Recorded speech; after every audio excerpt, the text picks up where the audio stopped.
नमस्कार, स्वागत है आपका इंडिया डेली पर। मैं हूं आपके साथ पलक सहगल और आप देख रहे हैं अपना पसंदीदा शो हिस्ट्री शीटर।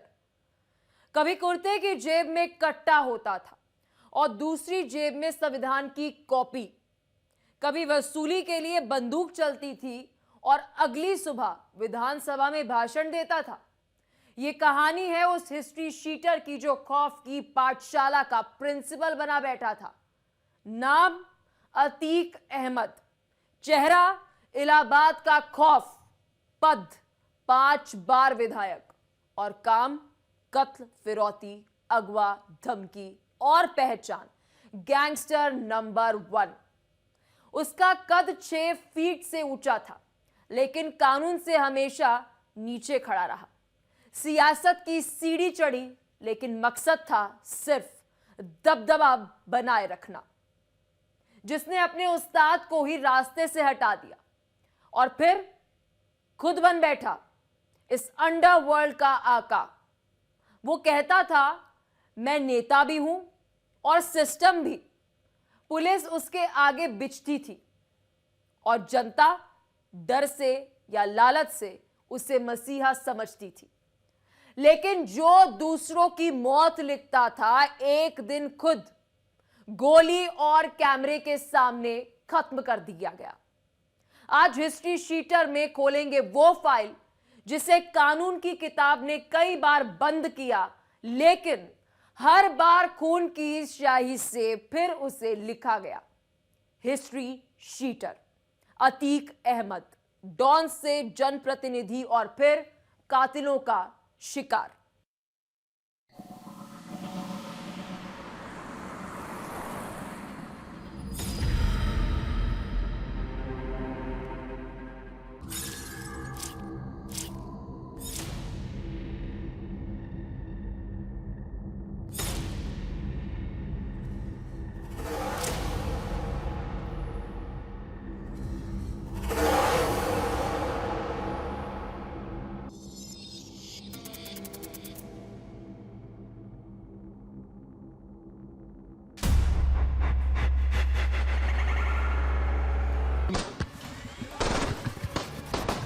एक ऐसा इंसान जिसके चारों तरफ गोलियों की गूंज, बम के धमाके, सियासत का खेल और डर का साया बना रहा।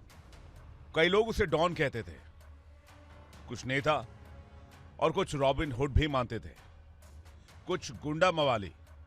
पर सबसे बड़ा सच यह था कि उसने अपनी पूरी जिंदगी अपराध और दबदबे के बल पर चलाने की कोशिश की।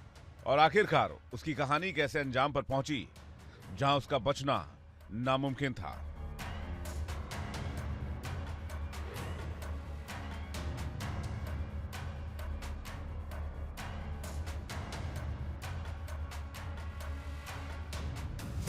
अतीक अहमद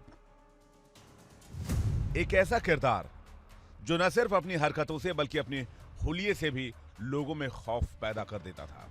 बड़ी बड़ी रौबदार मूछें, लंबे कद का आदमी, ब्लैक कलर का अरबी स्टाइल का कुर्ता पैजामा, कभी कभी लिबास सफेद भी हो जाता था।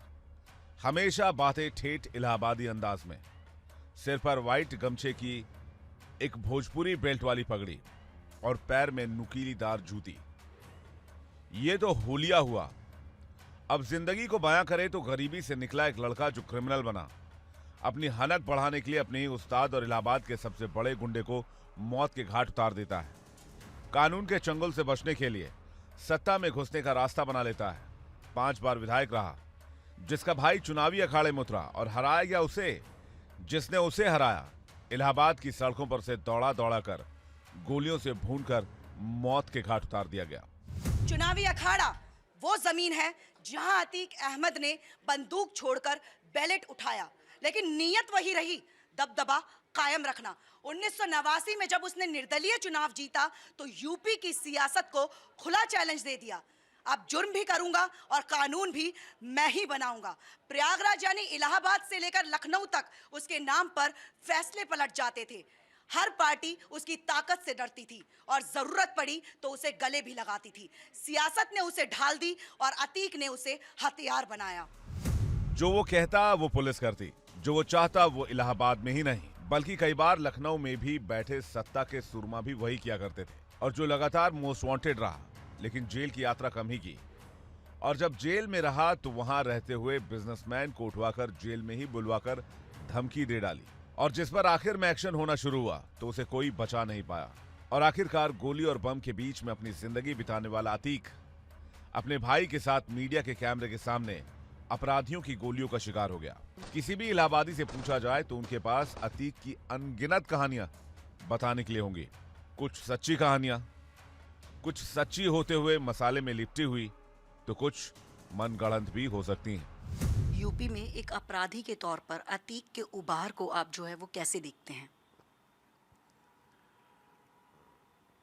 अतीक जैसे बदमाश अगर आगे बढ़ते हैं तो ये पूरी व्यवस्था की कमी है, तंत्र की कमी है, राजनेताओं की कमी है, और सबसे ज़्यादा, क्योंकि मैं तो प्रोफेशनल बात करूँगा पुलिस की, ये पुलिस की भी कमी है। होता क्या है कि ये कोई अपराध करते हैं जब ये लोग, और अगर अफसर सख्त आता है तो छोड़ के चले जाते हैं वहाँ से, और जब उनके मतलब की रजीम आती है तब लौट के आते हैं कि इस समय कोई कार्रवाई उनके खिलाफ ना हो। लेकिन अगर उनके मुकदमे अगर प्रोसिक्यूट किए जाए ठीक से तो निश्चित तौर पर इस प्रकार के बदमाश इतने बड़े नहीं हो सकते। आप सोचिए, अतीक के ऊपर 160 मुकदमे थे।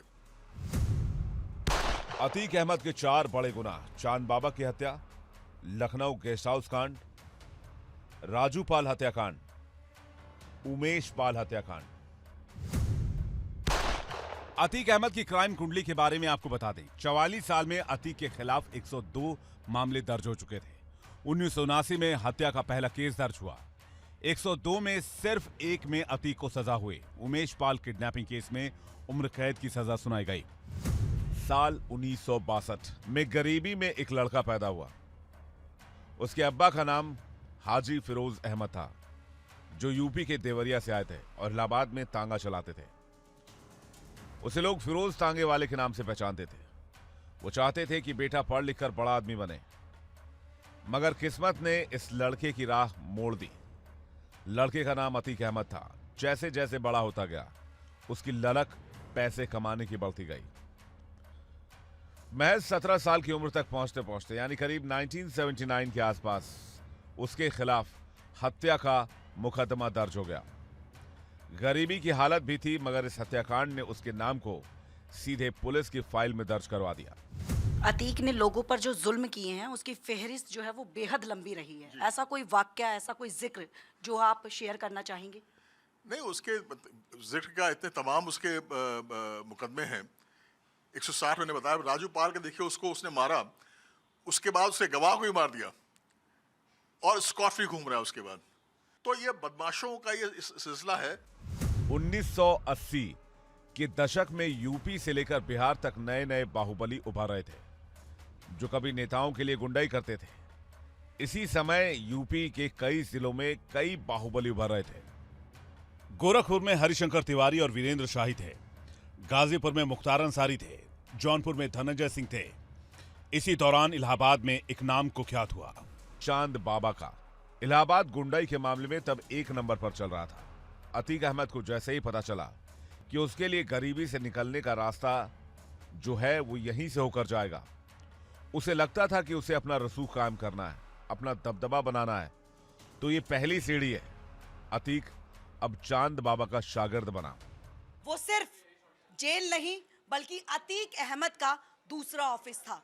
जहां दूसरे कैदी गिनती गिनते थे, वहीं अतीक सरकार चलाता था। बिजनेसमैन यहां पेशी पर नहीं, वसूली पर बुलाए जाते थे। जेल में रहते हुए अपहरण, धमकी, सुपारी सब चलता था। फोन बाहर और बंदा अंदर, फिर भी पूरा सिस्टम उसकी जेब में। वहां के सुरक्षाकर्मी भी उसे सर बुलाते थे और अफसर भी सलाम ठोकते थे। जेल की सलाखें उसके लिए सजावट थी, क्योंकि उसकी जेल तो वही थी जिसमें उसके डर में लोग जीते थे।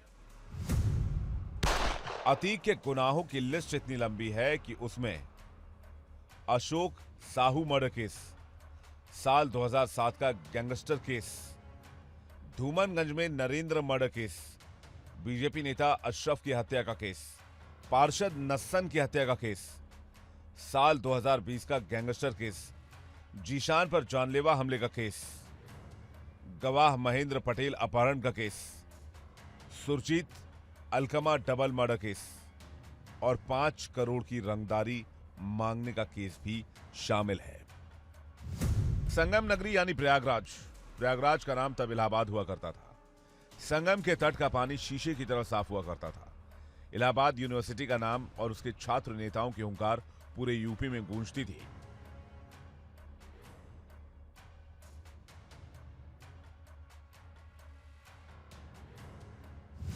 साल 1980 के दशक में इलाहाबाद बदल रहा था, या यूं कहें कि नया रंग, रूप और आकार और सियासी आवरण अख्तियार कर रहा था।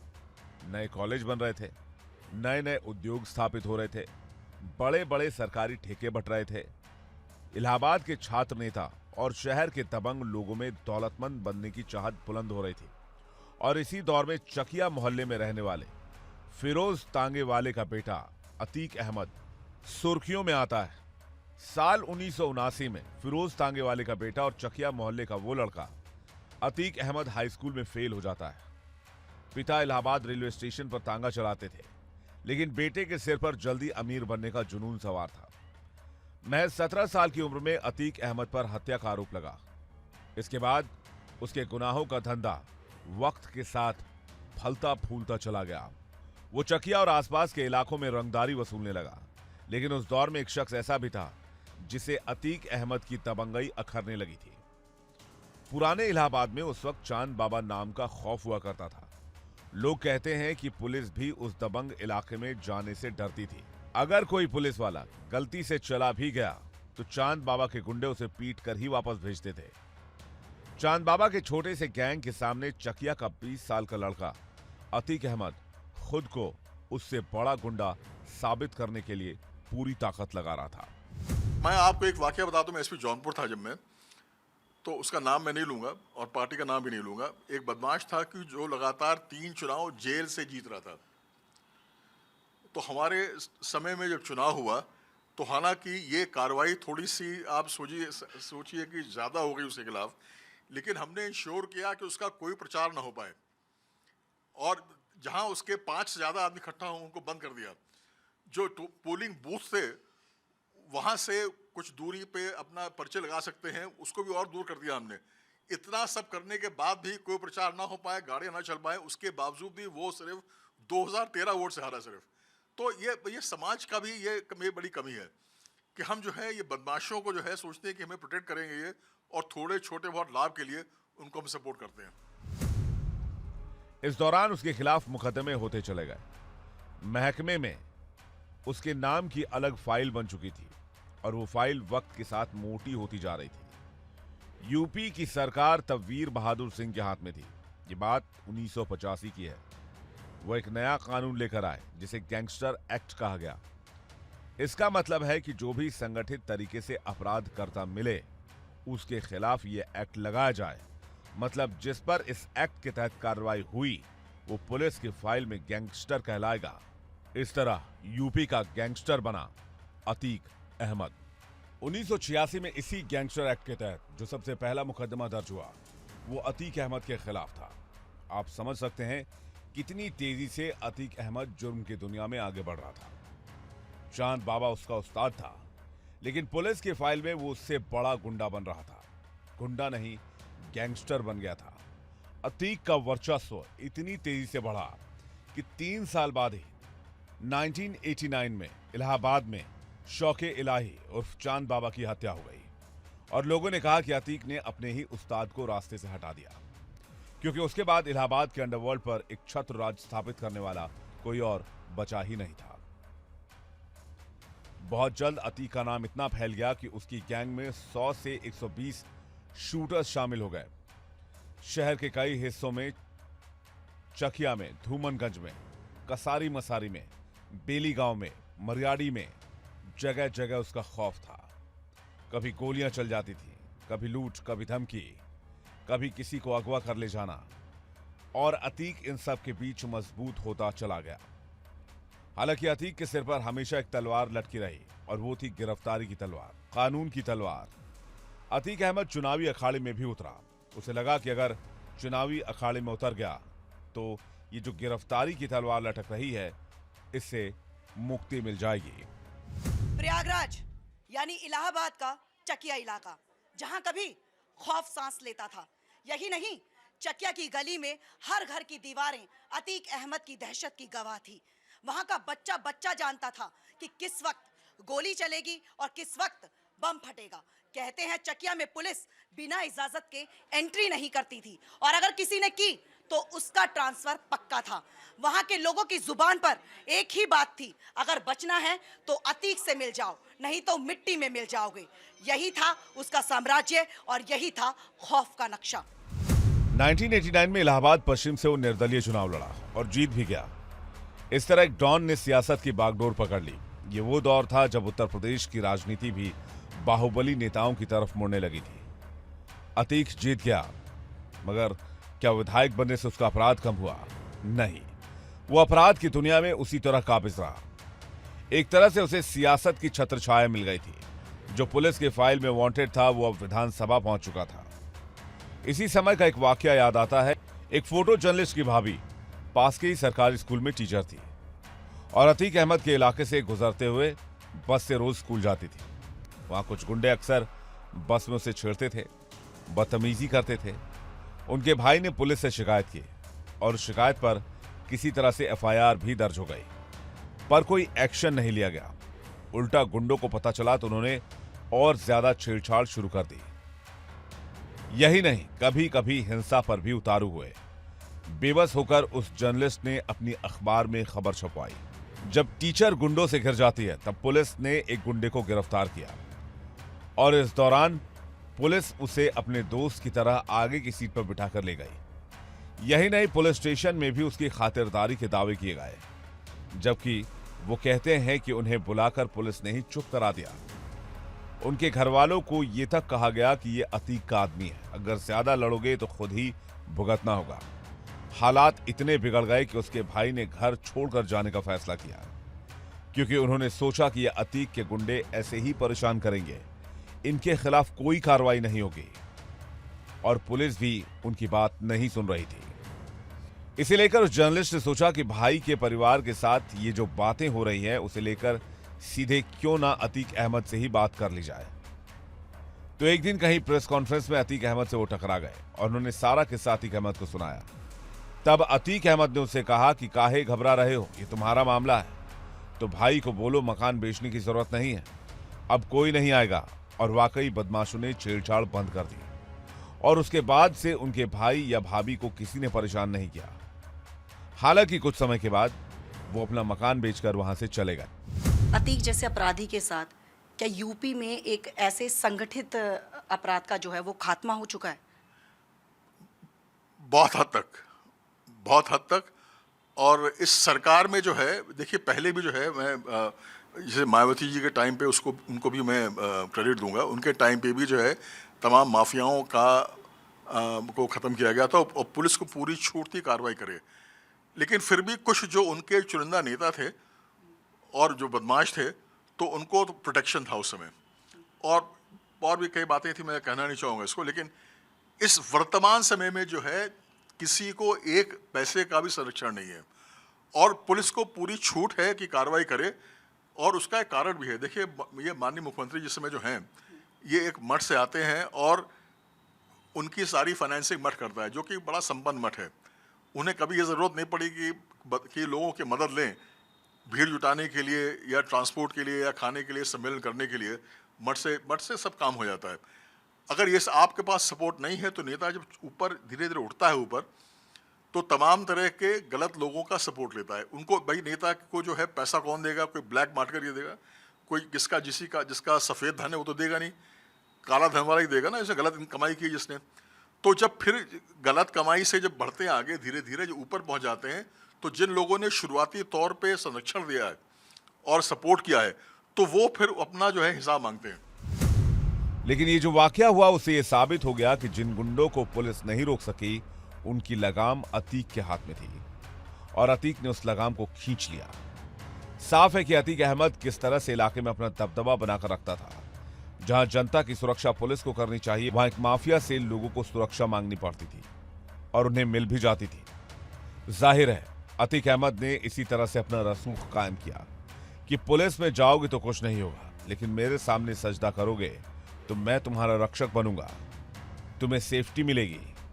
उसके कुछ आदमी ही माहौल बिगाड़ते थे और अतीक ही बिगड़े माहौल का मसीहा बन जाता था। इसी तरह उसका डर और रॉबिन हुड वाली छवि साथ साथ चलती रही। कुछ लोगों का कहना था कि भाई अतीक हमारी मदद करता है, वहीं कुछ लोगों का कहना था कि उसी ने ही सारा खेल बिगाड़ रखा है, उसी ने ही सारा बवाल खड़ा कर रखा है। ये सब चलता रहा और वो बार बार विधायक चुना जाता रहा। यही नहीं, वो विधायक से सांसद भी बन गया। कैमरे ऑन थे, पुलिस घेरे में था, लेकिन मौत ने अतीक अहमद को लाइव पकड़ लिया। जिसने सैकड़ों बार दूसरों पर ट्रिगर दबाया, उसी पर ट्रिगर दब गया और वो कुछ कह भी नहीं सका।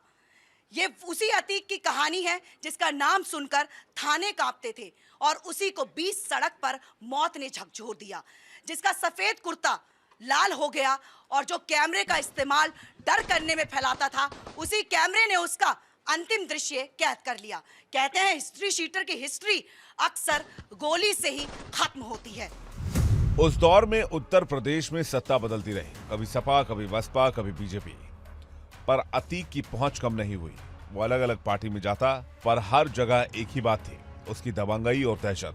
कई मामलों में उसने बड़े नेताओं से अच्छे संबंध बना लिए, चाहे वो किसी भी पार्टी के हों। अगर कोई पुलिस अफसर उसे रोकने की कोशिश करता तो वो ऊपरी दबाव पर आ जाता। यह अतीक का इलाका है, संभल कर। उसका वर्चस्व कुछ ही समय में इतना ज्यादा हो गया कि प्रदेश की राजनीति में भी वो दखल देने लगा। 3 जून 1995 बहुजन समाज पार्टी की मायावती पहली बार यूपी की मुख्यमंत्री बनी। जिस दिन उन्होंने मुख्यमंत्री पद की शपथ ली, उससे एक दिन पहले उत्तर प्रदेश की सियासत की सबसे शर्मनाक घटना घटी। क्या हम ये मान सकते हैं कि यूपी में राजनीति के अपराधीकरण का जो दौर था वो खत्म हो चुका है? क्या मान सकते हैं? देखिए, ये कहना बहुत मुश्किल है कि राजनीतिक जो संरक्षण मिलता था अपराधियों को, वो दौर खत्म हो गया है, कहना मुश्किल है। देखिए, ऐसा है ना, जैसे कि आप कह सकते हैं कि कोई व्यक्ति हर वक्त के लिए स्वच्छ हो गया, वो स्वस्थ हो गया है। बीमारी है, वो ठीक की गई, बीमारी ठीक गई, दोबारा बीमारी हो सकती है और पता नहीं चलता ना, क्योंकि देखिए इतने समीकरण हैं, जाति का समीकरण है, धर्म का समीकरण है, और कभी ये बड़े दुर्भाग्य की बात है, बड़े दुर्भाग्य की बात है कि जाति और धर्म को लेके हम जो है ये नहीं देखते कि कौन अच्छा प्रशासन दे रहा है, कौन स्वच्छ प्रशासन दे रहा है, कौन प्रदेश को, देश को आगे बढ़ा रहा है। हमको चिंता इस बात की रहती है कि साहब हमारी जाति, हमारा धर्म जो है उसके लोग आगे बढ़ें। और ये और उस संकट को लेकर के, हालांकि इतने चुनाव हुए हैं और अब तक तो ठीक चला है, लेकिन किस समय क्या हो जाए ये बड़ा मुश्किल है। और अगर फिर ये जातिवाद को लेके जो है और धर्म को लेकर के अगर राजनीति होगी और वो पनप पाएगी अगर, तो निश्चित तौर पे ये बदमाशों का संरक्षण का दौर भी वापस आ सकता है। 2 जून 1995 को लखनऊ के एक गेस्ट हाउस में कांशीराम के आदेश पर मुलायम सिंह यादव की सरकार से समर्थन वापस लेकर और राज्यपाल के सामने भारतीय जनता पार्टी के साथ मिलकर सरकार बनाने का दावा पेश करने के बाद मायावती अपने विधायकों के साथ बैठक कर रही थी। उसी गेस्ट हाउस में समाजवादी पार्टी के मुखिया मुलायम सिंह यादव को खबर मिल गई कि मायावती ने बीजेपी से हाथ मिला लिया है। मुलायम सिंह यादव के बाहुबलियों का एक जत्था उस गेस्ट हाउस में पहुंच गया और वहां बीएसपी के विधायकों के साथ मारपीट होने लगी। मायावती तुरंत एक कमरे में चली गई और दरवाजा अंदर से बंद कर लिया। यही नहीं, उन्होंने दरवाजा बंद करने के बाद दरवाजे पर मेज, कुर्सी सब लगा दिया, क्योंकि दरवाजे को लगातार बाहर से पीटा जा रहा था। यही नहीं, बाहर से मायावती के खिलाफ अभद्र टिप्पणी की जा रही थी। उनका कहना था कि अगर दरवाजा खुल जाता तो ना जाने उस दिन क्या होता। हालांकि बाद में मायावती ने यह भी आरोप लगाया कि उनके साथ भी बदसलूकी हुई, बीएसपी और एसपी के विधायकों के बीच मारपीट हुई। दुनिया इस कांड को गेस्ट हाउस कांड के नाम से जानती है। इस हमले में भी अतीक का नाम सामने आया था, क्योंकि उस हमले के वक्त अतीक अहमद वहीं पर था। अतीक अहमद को गिरफ्तार कर नैनी सेंट्रल जेल में रखा गया था। उसने जेल में अपनी धौंस जमाना शुरू कर दिया था। इसी बीच उत्तर प्रदेश में सरकार बदल गई। योगी आदित्यनाथ सत्ता में आ गए। उन्होंने अतीक अहमद की पुरानी फाइलें खुलवा दी और अतीक के आतंक से तंग आकर उसे नैनी सेंट्रल जेल से देवरिया जेल में शिफ्ट कर दिया गया। अतीक को देवरिया जेल इसलिए भेजा गया था ताकि उसके गिरोह को तोड़ा जा सके, जेल के अंदर उसके साम्राज्य को ध्वस्त किया जा सके। लेकिन प्रशासन इस मामले में गलत साबित हुआ। देवरिया जेल पहुंचकर अतीक वहां भी जम बैठा, वो वहां भी दरबार लगाने लगा और इसी दौरान जेल में बैठे बैठे उसने कई कांड किए। जो कभी इलाहाबाद का सिकंदर था, वो आज कब्र में दफन एक किरदार बन चुका है। जिस अतीक अहमद के नाम से लोग कांपते थे, उसका अंत भी गोलियों की गूंज से ही हुआ। सत्ता, सियासत और संगीन जुर्म का ऐसा गठजोड़ जिसमें एक वक्त पूरा सिस्टम झुक गया था, लेकिन वक्त बदला, कानून ने करवट ली और अतीक की कहानी खत्म हो गई। हिस्ट्री शीटर आज बस एक फाइल बनकर रह गया है जो बताती है जुर्म की रास्ता चाहे जितना लंबा हो, अंजाम एक दिन इनकलाबी ही होता है। खौफ की मौत और कानून की जीत अतीक के गुनाहनामा में आज इतना ही। अगले एपिसोड में हम अतीक के उन 100 पापों का जिक्र करेंगे जिसमें आपको लोगों के दर्द, सिसकियां और चीखें सुनाई देगी। देखते रहिए इंडिया डेली।